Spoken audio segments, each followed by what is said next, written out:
I'm using the back. Huh? I wouldn't go any farther than that. Yeah, you're good right there. Pretty good. But I'll pick you out of here, man.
Come up a little farther up here.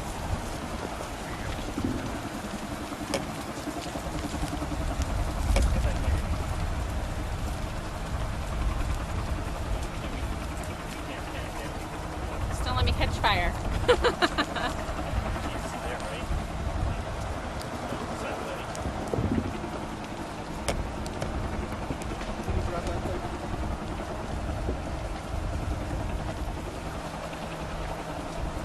358, so. What's that? 358. I don't have IFB, so is your IFB okay? What's that? Yeah. Is your IFB okay? We're in commercial.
And we're talking about some fire crews that are just trying to put this thing out right now. They've had a tough afternoon, and CBS 13's Jennifer McGraw is live at the scene now with more for us. Jennifer? Tony, Christina, this fire continues to spread. We're on the west side, and since we've been out here, we've seen a few flames pop up and trees burn in the vegetation in this area. But the main concern, look over here to the east. This is the main concern. About 70 acres are being threatened. We're told there are campus common apartments over there that the fire is spreading towards. There are maybe more evacuations. Right now, we're told Cal Expo has 2 evacuations of their rental property and also of their RV show. They say that their admin offices, however, are open, but again, there's a lot of traffic in this area.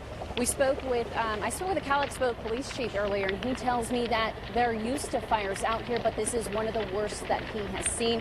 We're also told that the fire division chief will be taking a helicopter up in the sky to figure out just how much acreage is burning. They say this is, while they're used to this area, it is a very difficult area to fight. So the fire initially, when it's down in the field area, these are, like head-high, chest-high fuels. Once it jumped that fire line and got into the tall fuels, it makes it very difficult to fight.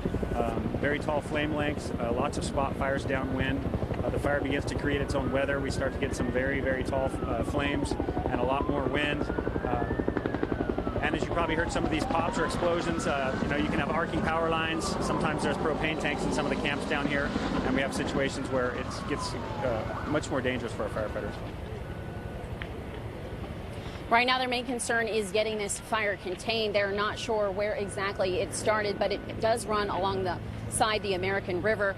Again, they're attacking this by air and on land. They have dozens of crews out here trying to get a handle on this. And as we get more information, we will let you know.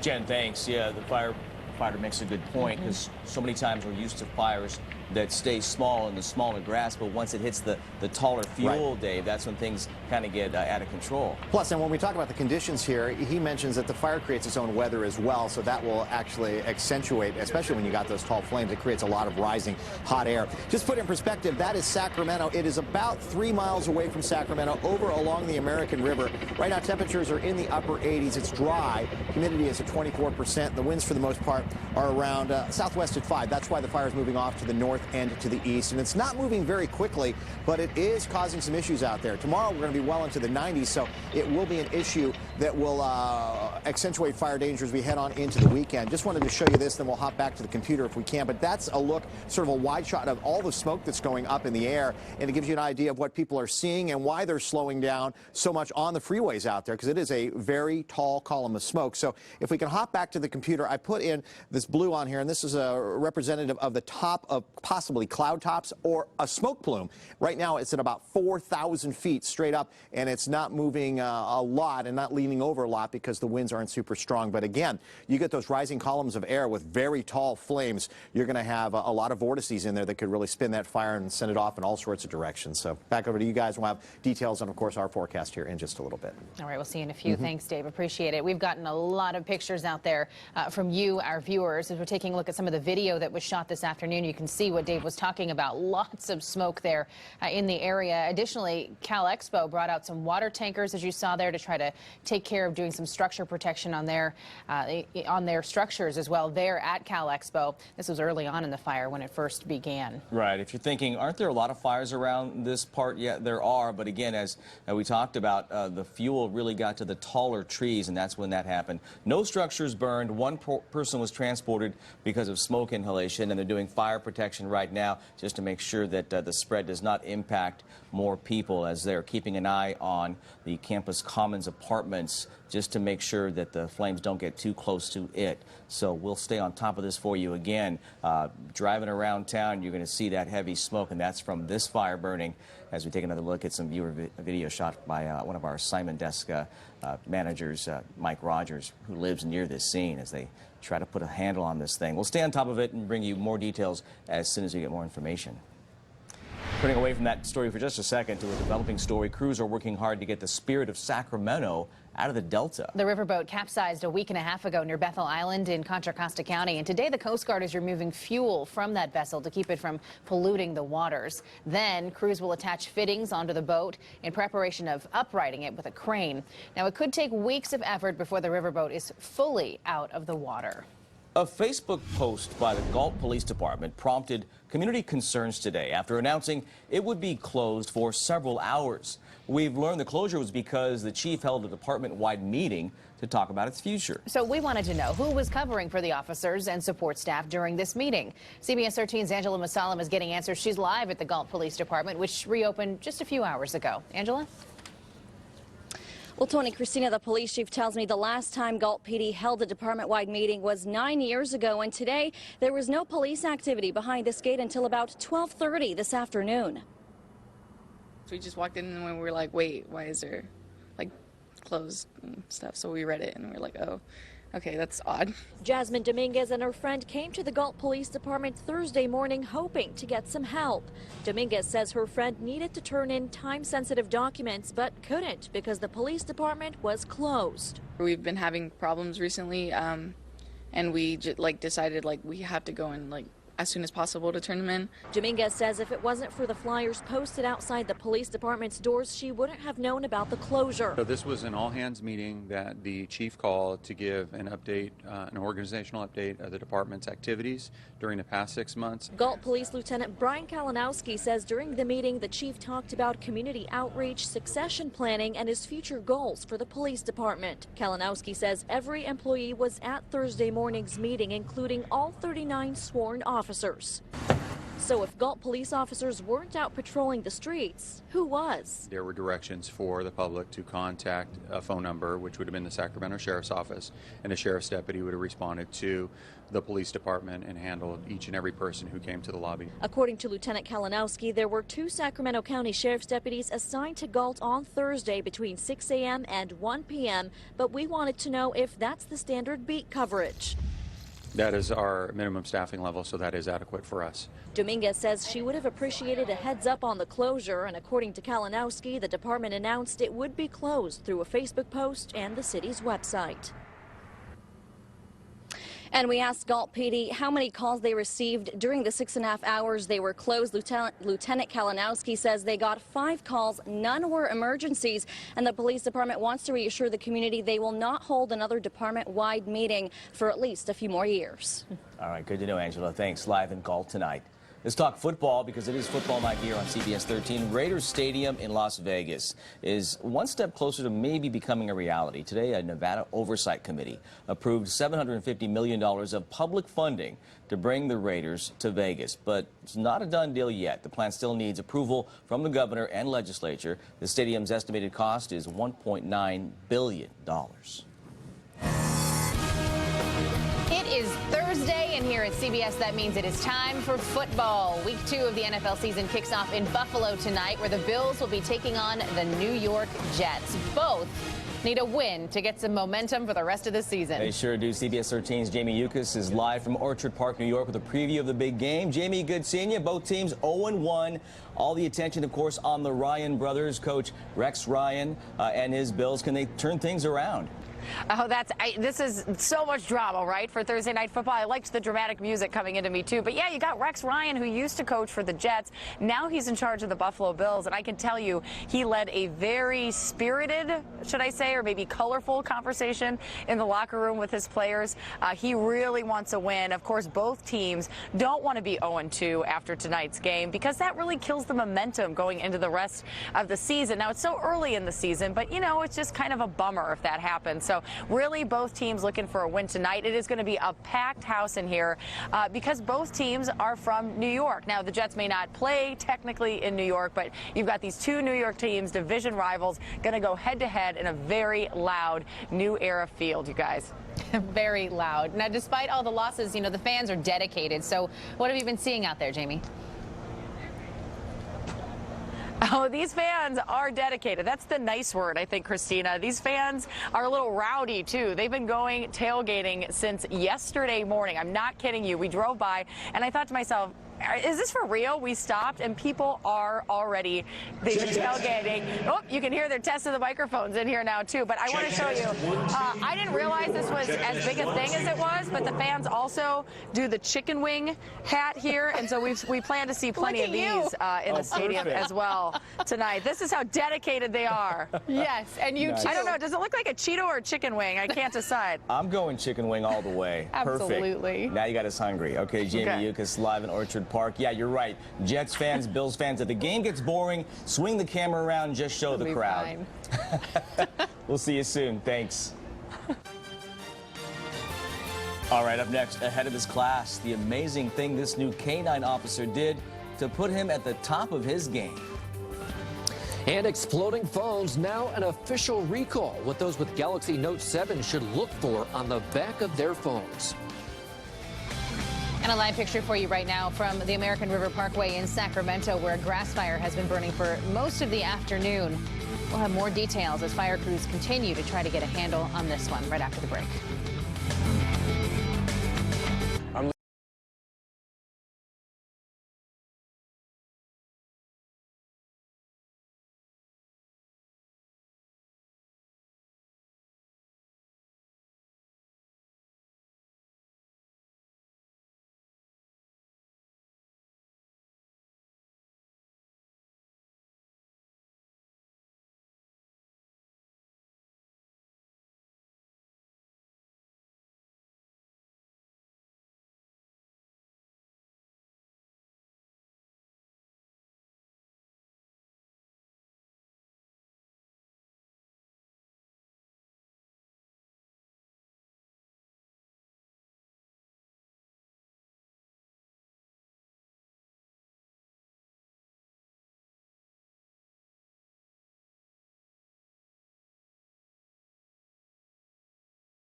evacuated, no structures damaged. One person was transported to the hospital with smoke inhalation. We'll stay on top of this for you and bring you more information as soon as we get it. Now to this, local firefighters got a unique chance to train for real life scenarios today. The Sacramento County Department of Airports is letting Metro fire crews train in a building that's going to be demolished.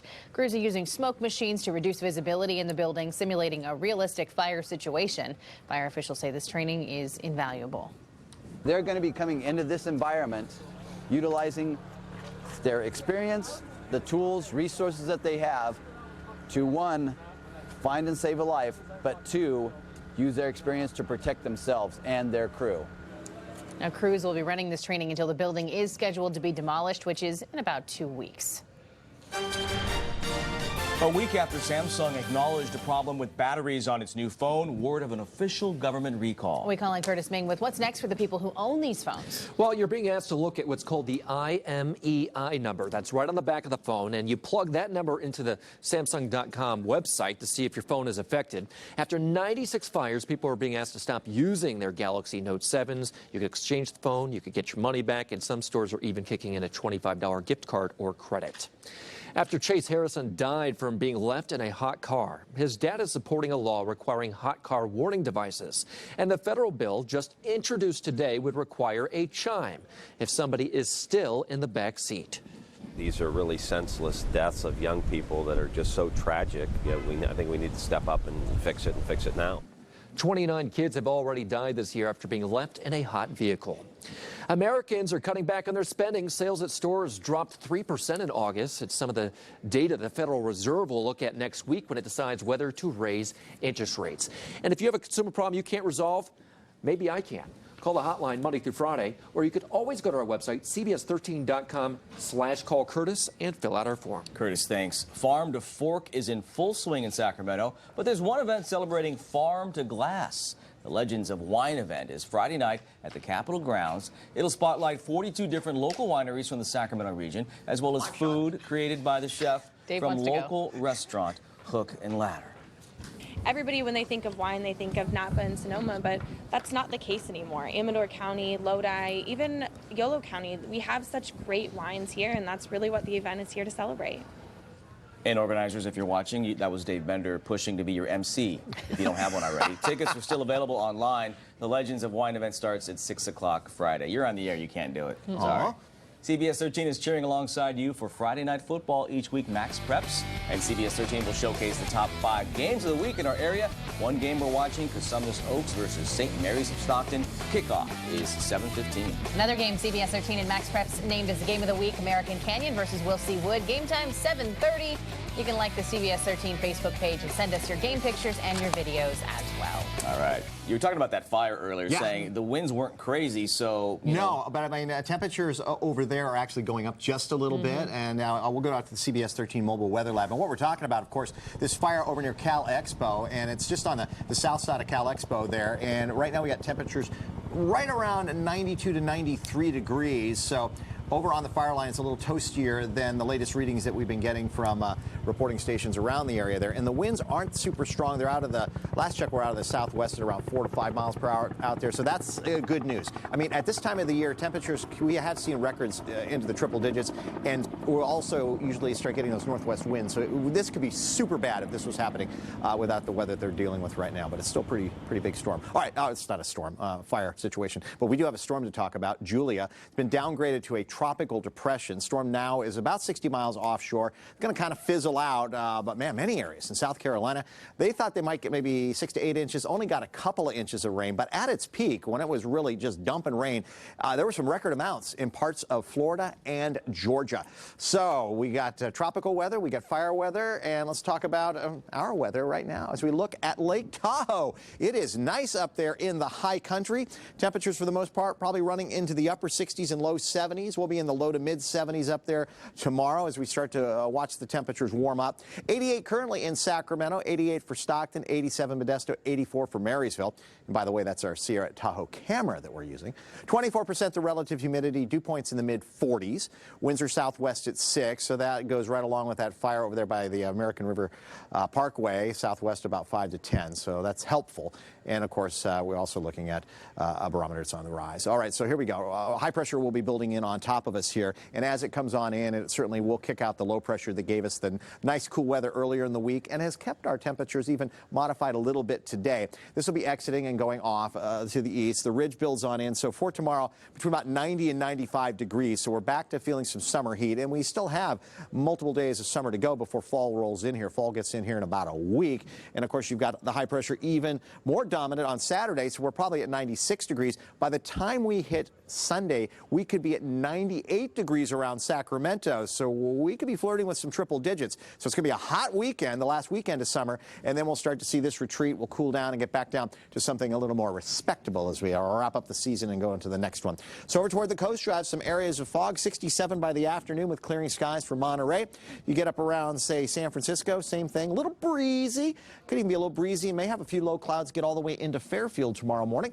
And then up toward Fort Bragg, it's looking pretty good. Temperatures there in the low 60s with a nice little sea breeze. Gold Country, you guys will be dealing with some hazy conditions, which we've been dealing with off and on all summer.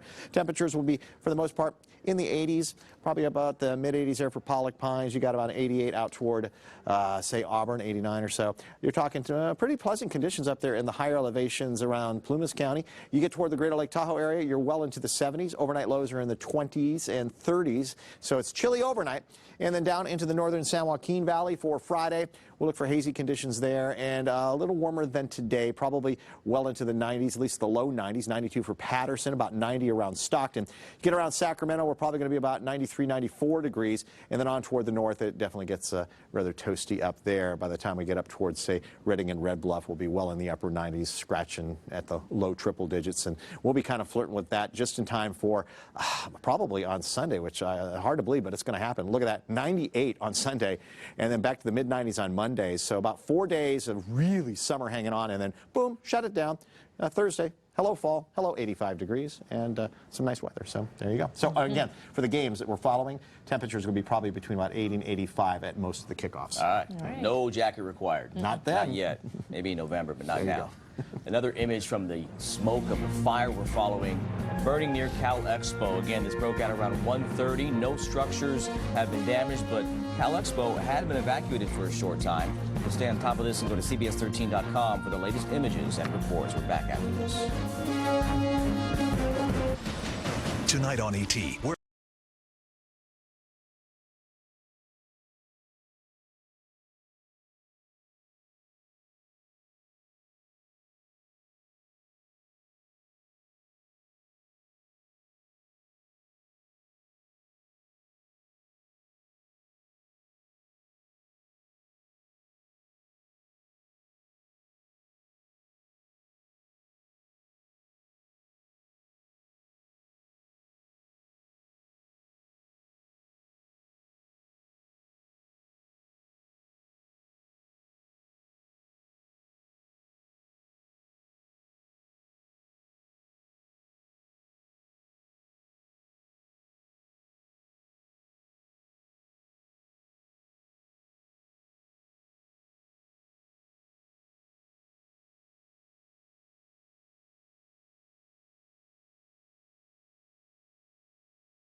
training weeks ahead of the other dogs. New at 4, CBS 13's Macy Jenkins brings us a story from Folsom and tells us what Axel is up to now that he's graduated from his police training.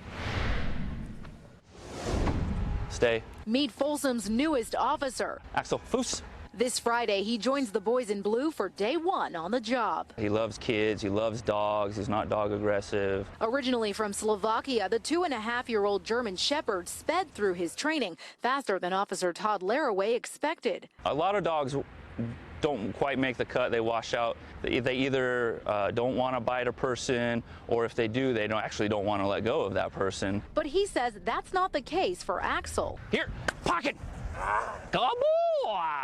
He can search really well. He's got a high drive. He's on the fast track. He's extremely smart. And in just under 5 weeks, Laraway says they've put him in every situation they could think of. They have to jump through windows, up and over 6-foot wall. And we put him on slick floors and just different materials. When it comes to obedience training, there are only a few words that really matter. Foos is just the German word. Police Department K-9, make a present know if you know I send my dog, he finds you, he bites you. He doesn't want to attack this person. He just wants to apprehend him and do his job and then get back to being just a dog.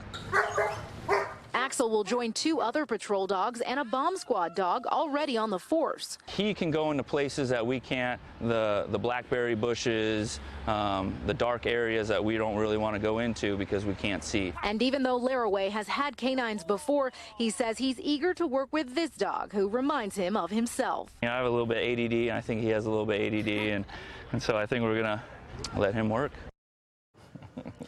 Now, with Axel's addition to the team, Folsom PD is able to have a canine officer working on every shift 7 days a week. He looks ready. Yes. He looks like ready to do some business. Axel's first shift starts tomorrow. Stay safe out there.